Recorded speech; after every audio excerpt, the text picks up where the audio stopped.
So, the Impromptu by MacDowell, one of my favorite American composers. This one has many notes and extremely difficult in terms of just physicality. It's fast, it's complex, and it gets you to really work out. But to me, it presents even greater questions.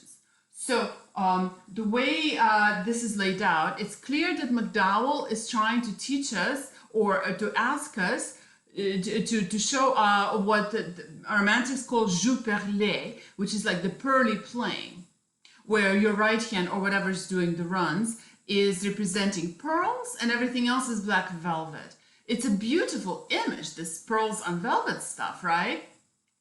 The problem is, how do you achieve it? And there are so many different schools of thought. So here's our right hand here. You can play it with very high fingers and very crisply, so you'll get something like this.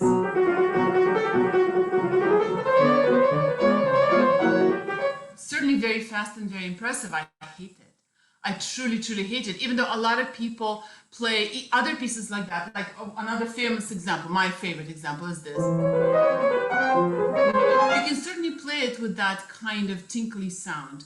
But to me, the magic here is a completely different pearly sound. That's where you pretend that your fingers do no work at all when they're overlapped, and what we're getting basically is a feeling of a glissando. Sorry, wrong key. I don't know if Zoom allows you to hear the difference, but it's truly huge. And you're not locked into one or the other. You can merge them in one way or another.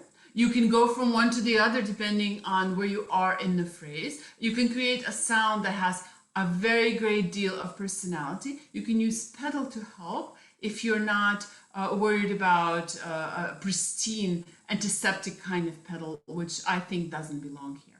So let me play a little bit with the sound that I like, that very smooth glissando-like feeling and quite a bit of pedal, and see what you think.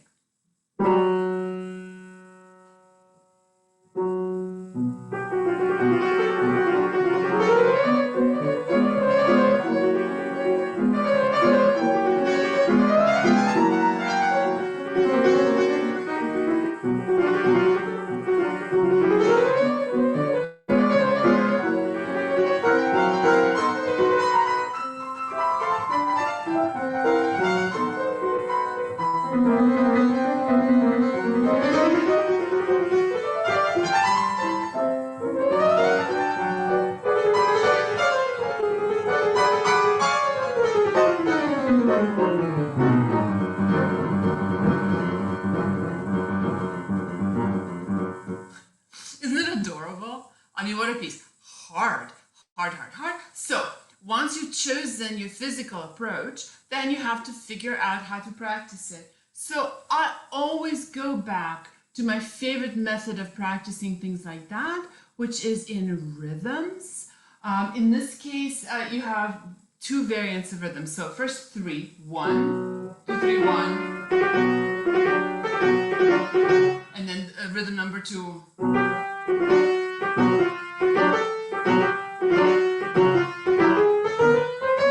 Difficult to do with both hands. You can just do one, and then of course there will be rhythm number 3.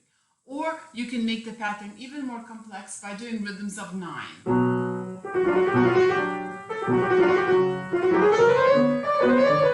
etc. And you would stop on each of the notes in turn, so you would have to do it 9 times. So practicing in rhythms, the first time you do it, like I warn the students, you will be tempted to say many bad words about the piano, rhythms, me, MacDowell, the universe. It's fine, because after you do that for a couple of practice sessions, you will feel such confidence and you will really know the notes, and you will then thank me and worship the ground I walk on. That hasn't happened yet, but the whole comfort thing has happened, and I'm happy with that.